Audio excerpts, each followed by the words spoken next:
ਹੋ ਡਟੇ ਪਏ ਆ ਮੈਦਾਨ ਵਿੱਚ ਦਿੱਲੀ ਦੇ ਹੋ ਕੰਡੀਏ ਦੀ ਚੱਕੀ ਸਮਝੋ ਆਪਾਂ ਪਹਿਲਾਂ ਵੀ ਬਹੁਤ ਮੱਲਾਂ ਮਾਰੀਆਂ ਹੋ ਜਿੱਤੇ ਵੀ ਪੱਕੀ ਸਮਝੋ।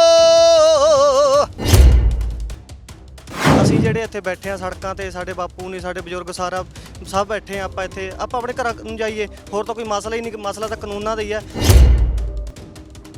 ਹਰ ਕੋਈ ਇਹੀ ਕਹਿ ਰਿਹਾ ਕਿ ਇਹ ਕਾਨੂੰਨ ਵਾਪਸ ਲਓ ਪਰ ਜਿਵੇਂ ਪਹਿਲਾਂ ਭਰੋਸਾ ਦਿੱਤਾ ਜਾ ਰਿਹਾ ਸੀ ਕਿ ਮਸਲੇ ਦਾ ਹੱਲ ਨਿਕਲੂਗਾ ਹੁਣ ਫਿਰ ਤੋਂ ਜਿਹੜੀ ਬਿਆਨਬਾਜ਼ੀ ਉਲਟ ਹੋ ਗਈ। ਦੇਖੋ ਸੋਧਾਂ ਵਾਲਾ ਤਾਂ ਮਸਲਾ ਆਪਣਾ ਕਿੰਨੀਆਂ ਮੀਟਿੰਗਾਂ ਹੋ ਗਈਆਂ 9-10 ਮੀਟਿੰਗਾਂ ਦੇ ਲਗਭਗ ਹੋ ਗਈਆਂ। ਸੋਧਾਂ ਵਾਲਾ ਤਾਂ ਮਸਲਾ ਆਪਣਾ ਕਹਿ ਹੀ ਰਹੇ ਨੇ ਆਪਾਂ ਨੂੰ ਪਰ ਸੋਧਾਂ ਨਾਲ ਬਿਮਾਰੀ ਨਹੀਂ ਨਾ ਮਿਟਦੀ ਹੈਗੀ। ਤੇ ਆਪਾਂ ਕਹਿੰਦੇ ਆ ਕਿ ਹੁਣ ਨੌਜਵਾਨੀ ਨੂੰ ਇੱਥੇ ਆ ਕੇ ਆਪਣੇ ਜਥੇਬੰਦੀ ਦੇ ਆਗੂ ਨੇ ਉਹਨਾਂ ਨੂੰ ਸੁਣ ਕੇ ਇੱਥੇ ਵਿਚਰ ਕੇ ਪਤਾ ਲੱਗ ਗਿਆ ਕਿ ਇਹ ਲੜਾਈ ਵਿਚਾਰਾਂ ਦੀ ਹੈ ਨਾ ਕਿ ਹਥਿਆਰਾਂ ਦੀ ਹੈ। ਹੋ ਤੁਰਿਆ ਜਾਂਦਾ ਹੀ ਬੰਦਾ ਕਹਿ ਗਿਆ ਕਹਿੰਦਾ ਰੁਕ ਜੋ ਜੀ ਅੱਛੇ ਦਿਨ ਆਉਣਗੇ ਪਰ ਸਾਨੂੰ ਕੀ ਪਤਾ ਸੀ ਲਾ ਕੇ ਲੈਣਾ 'ਚ ਇਹ ਸਾਡੇ ਤੇ ਹੀ ਗੇਮ ਕੋਈ ਕਮਾਉਣਗੇ।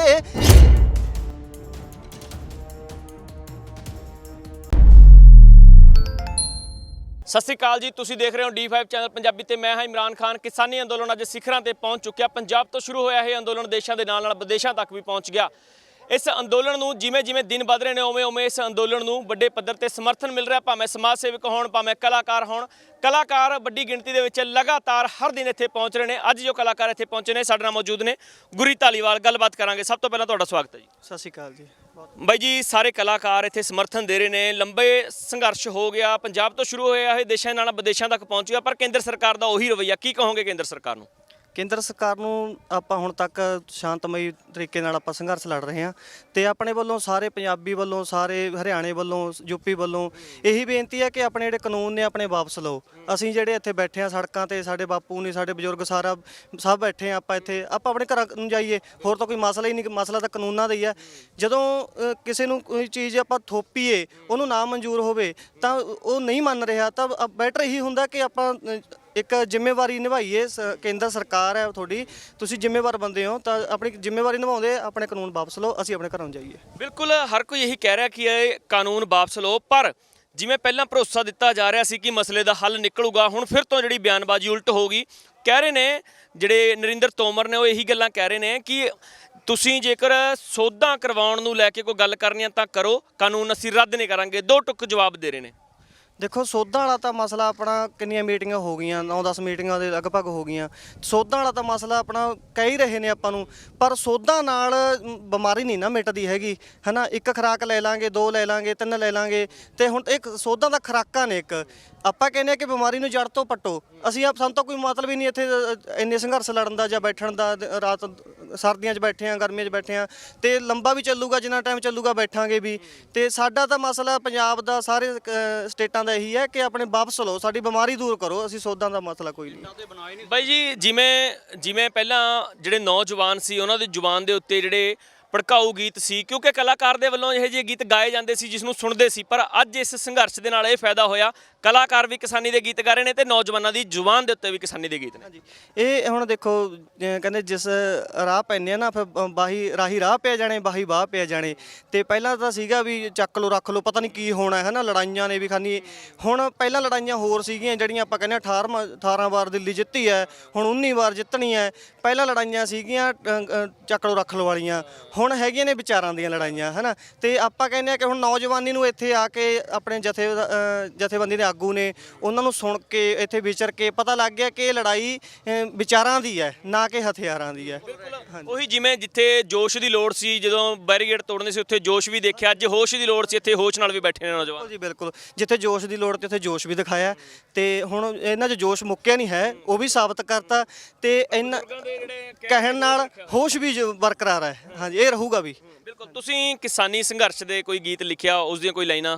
ਹਾਂਜੀ, ਤੇ ਮੇਰਾ ਪਹਿਲਾ ਗੀਤ ਆਇਆ ਸੀ ਮੈਂ ਗੰਦੇ ਸਿਸਟਮ ਦੇ ਖਿਲਾਫ। ਅੱਜ ਦਾ ਨਹੀਂ, ਪਹਿਲਾਂ ਦੀ ਵੀ ਆਪਣੇ ਗੀਤਾਂ ਰਾਹੀਂ ਬੋਲਦਾ ਆਇਆ। ਪਹਿਲਾਂ ਮੇਰਾ ਗੀਤ ਆਇਆ ਸੀ ਹੋ ਤੁਰਿਆ ਜਾਂਦਾ ਹੀ ਬੰਦਾ ਕਹਿ ਗਿਆ ਕਹਿੰਦਾ ਰੁਕ ਜੋ ਜੀ ਅੱਛੇ ਦਿਨ ਆਉਣਗੇ ਪਰ ਸਾਨੂੰ ਕੀ ਪਤਾ ਸੀ ਲਾ ਕੇ ਲੈਣਾ 'ਚ ਇਹ ਸਾਡੇ ਤੇ ਹੀ ਗੇਮ ਕੋਈ ਕਮਾਉਣਗੇ।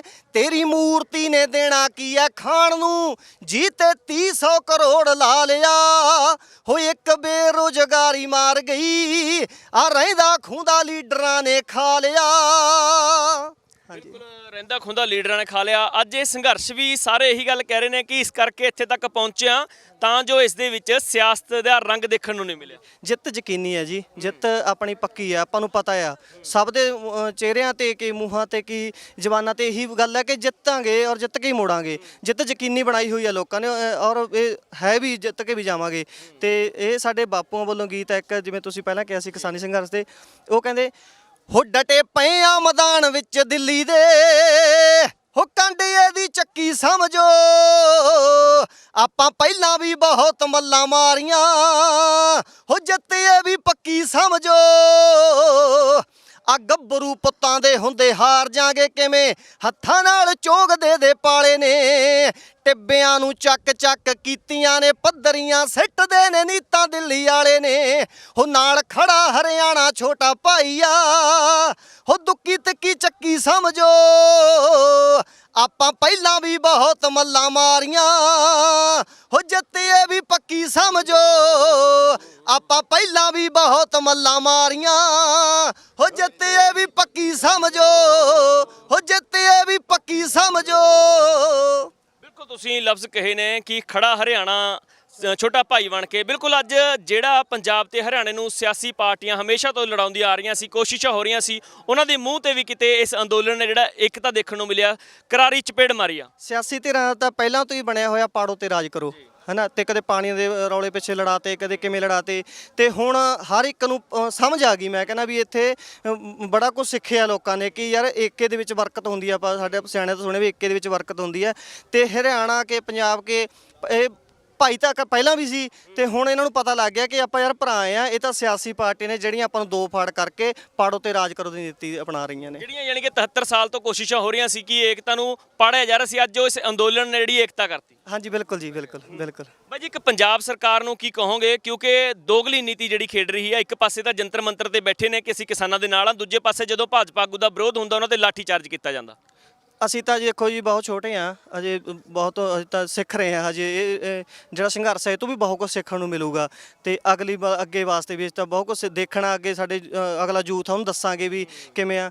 ਪਰ ਸਾਡਾ ਤਾਂ ਇੱਕ ਬੇਨਤੀ ਹੈ ਪੰਜਾਬ ਸਰਕਾਰ ਨੂੰ ਕਿ ਇਹ ਕਿਸਾਨਾਂ ਦੇ ਨਾਲ ਡਟ ਕੇ ਮੋਢੇ ਨਾਲ ਮੋਢਾ ਲਾ ਖੜੋ, ਨਾ ਕਿ ਇੱਥੇ ਵੀ ਕੋਈ ਸਿਆਸਤ ਕਰੋ ਆਪਣੀ, ਹਨਾ। ਤੇ ਤੋਹੀ ਵੀ ਲਾਠੀ ਚਾਰਜ ਕਿਤੇ ਮਰ ਚੜੀਏ ਕਿਤੇ ਜੀ ਚੜੀਏ, ਉਹ ਗੱਲਾਂ ਨਾ ਕਰੋ, ਤੇ ਡਟ ਕੇ ਖੜੋ, ਹਿੱਕ ਤਾਣ ਕੇ ਖੜੋ, ਤੇ ਪੰਜਾਬ ਦੇ ਲੋਕ ਤੁਹਾਨੂੰ ਪਿਆਰ ਵੀ ਕਰਨਗੇ। ਪਰ ਜੇ ਤੁਸੀਂ ਇਹ ਰਾਜਨੀਤੀ ਇੱਥੇ ਕਰੀ ਹੈ ਤਾਂ ਫਿਰ ਲੋਕਾਂ ਤੋਂ ਛਿੱਤਰ ਵੀ ਪੈਣੇ ਜ਼ਰੂਰ ਲਾਜ਼ਮੀ ਨੇ। ਬਾਈ ਜੀ, ਹੁਣ ਜਿਹੜੇ ਕਿਸਾਨ ਨੇ ਕਹਿ ਰਹੇ ਨੇ ਅਸੀਂ ਸਿਆਣੇ ਹੋ ਗਏ, ਕੀ ਲੱਗਦਾ 2022 ਦੀ ਫੀਜ਼ਾ ਬਦਲੂਗੀ? ਮੈਂ ਕਹਿੰਦਾ ਬਦਲਣੀ ਚਾਹੀਦੀ ਹੈ। ਮੈਂ ਲੋਕਾਂ ਨੂੰ ਵੀ ਅਪੀਲ ਕਰਦਾ ਮਾਧਿਅਮ ਰਾਹੀਂ, ਤੁਹਾਡੇ ਰਾਹੀਂ, ਤੇ ਕਿ ਇੱਥੋਂ ਜਾ ਕੇ ਫਿਰ ਉਹੀ ਪੁਰਾਣੀ ਭੂਮਿਕਾ 'ਚ ਨਾ ਆ ਜਿਓ। ਇੱਥੋਂ ਜਾ ਕੇ ਜੇ ਆਪਾਂ ਬਦਲਿਆ ਨਾ, ਰੰਗ ਇਹੀ ਰੱਖਿਓ, ਜੋਸ਼ ਇਹੀ ਰੱਖਿਓ, ਹੋਸ਼ ਰੱਖਿਓ। ਐਵੇਂ ਨਹੀਂ ਵੀ ਕੋਈ ਆ ਗਿਆ ਕੁੱਟਤਾ ਮਾਰਤਾ, ਉਹ ਨਹੀਂ। ਉਹਨੂੰ ਕਹੇ ਬਾਈ ਸਾਡੀ ਮਰਜ਼ੀ, ਅਸੀਂ ਹੁਣ ਆਪਣੀ ਮਰਜ਼ੀ ਨਾਲ ਚੱਲਾਂਗੇ। ਯਾਨੀ ਕਿ ਹੁਣ ਕਿਸਾਨੀ ਦਾ ਹੀ ਝੰਡਾ ਚੱਲੂਗਾ ਕਿਸੇ ਪਾਰਟੀ ਦਾ? ਬਿਲਕੁਲ ਜੀ, ਬਿਲਕੁਲ ਚੱਲਣਾ ਵੀ ਚਾਹੀਦਾ। ਹਾਂਜੀ ਹਾਂਜੀ।